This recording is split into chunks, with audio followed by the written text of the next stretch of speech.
ভোটমুখী বিহারে ৪৮ ঘন্টায় ৩ খুন। সীতামারিতে দিনের আলোয় পয়েন্ট ব্ল্যাঙ্ক রেঞ্জ থেকে খুন ব্যবসায়ী পুটু খানকে।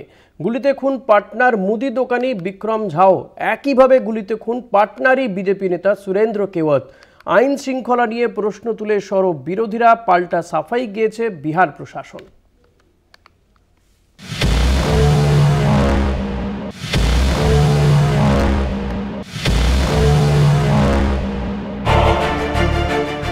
পাটনার ব্যবসায়ী গোপাল খেমকার খুনের স্মৃতি এখনো টাটকা।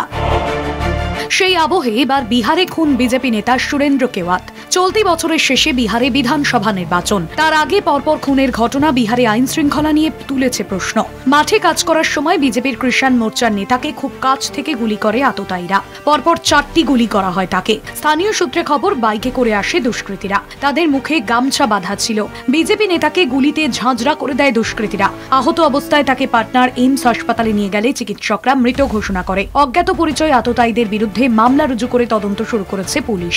ভোটমুখী বিহারে ৪৮ ঘন্টায় খুন ৩ ব্যক্তি। শনিবার সীতামারিতে দিনের বেলায় প্রকাশ্যে পয়েন্ট ব্ল্যাঙ্ক রেঞ্জ থেকে খুন ব্যবসায়ী পুটু খান। শুক্রবার গুলি করে খুন করা হয় মুদি দোকানি বিক্রম ঝাকে। ৩টি খুনের ঘটনায় চাঞ্চল্য বিজেপি শাসিত বিহারে। পুলিশ তদন্ত শুরু করলেও এখনো খুনের কারণ জানা যায়নি। সম্প্রতি রাজ্যে খুন সহ নানা অপরাধের ঘটনা বেড়ে যাওয়ায় নীতিশ প্রশাসনের বিরুদ্ধে জঙ্গল রাজ্যের অভিযোগে সরব হয়েছে বিরোধীরা।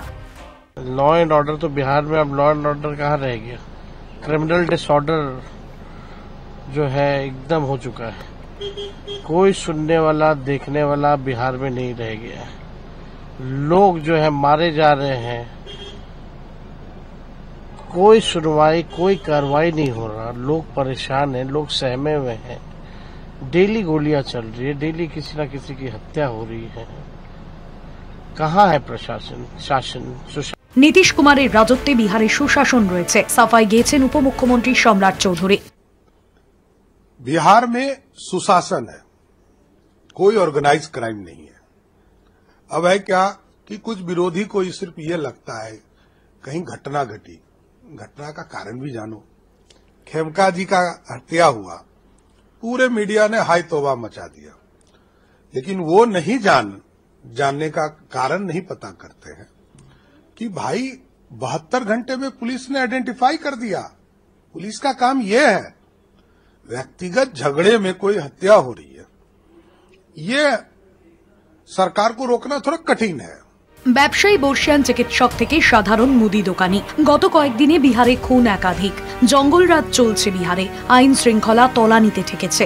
দুষ্কৃতীদের অবাধ বিচরণভূমি। অভিযোগে সরব হয়েছে বিরোধীরা। পাল্টা বিহারে কোনো সংগঠিত অপরাধ হয় না বলেই কার্যত বিরোধীদের ওপর ঘটনার দায় চাপিয়েছে বিজেপি প্রশাসন। বিধানসভা ভোটের আগে শুরু হয়েছে রাজনৈতিক কাজিয়া।